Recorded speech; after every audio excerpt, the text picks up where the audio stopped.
President Trump tweeted a video Saturday of him honoring civil rights icon Rosa Parks, the late activist who made history by protesting racism in America by refusing to relinquish her bus seat to a white man.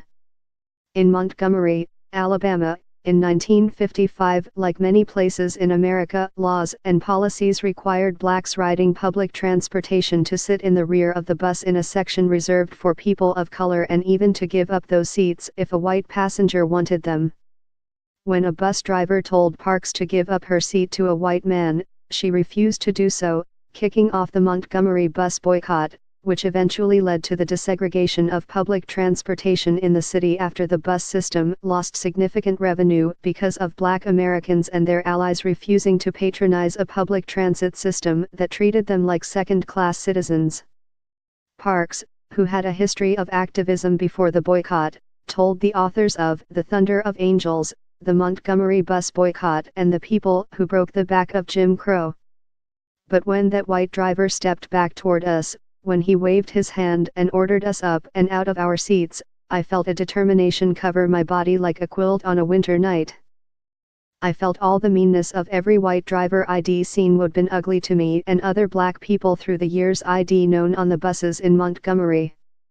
I felt a light suddenly shine through the darkness. The president praised her courageous act of resistance and its broader impact Saturday on social media. Her courageous act inspired a young Christian pastor, the Reverend Martin Luther King, Jr., along with thousands of others in Montgomery to join the movement and boycott the city bus service. Soon millions of others across the country joined the civil rights movement and helped secure the freedom and the equality that is every American's birthright. Rosa Parks' legacy continues to inspire our citizens to pursue a better tomorrow and to build a country where every American child, no matter their skin color, can live without fear, dream without limits and take their rightful place in the great story of our nation. 62 years ago this week, a brave seamstress in Montgomery, Alabama uttered one word that changed history.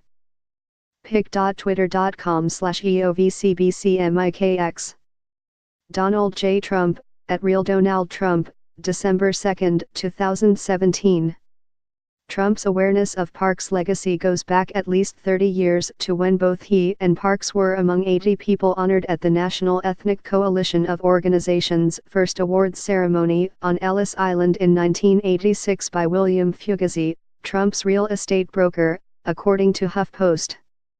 Trump was photographed beside the activist at the event, but years later, he appears to believe that activists protesting racism don't deserve honor. While campaigning for a Republican candidate in the same state that birthed Parks' historic protest, Trump called NFL players protesting racism in America sons of BES. And during the campaign, Trump suggested that protesters at his rallies should have been roughed up. He criticized Sen. Bernie Sanders, I. Vermont, for allowing Black Lives Matter activists to share their concerns at a rally, and he also called some activists in Charlottesville protesting white supremacists bad dudes.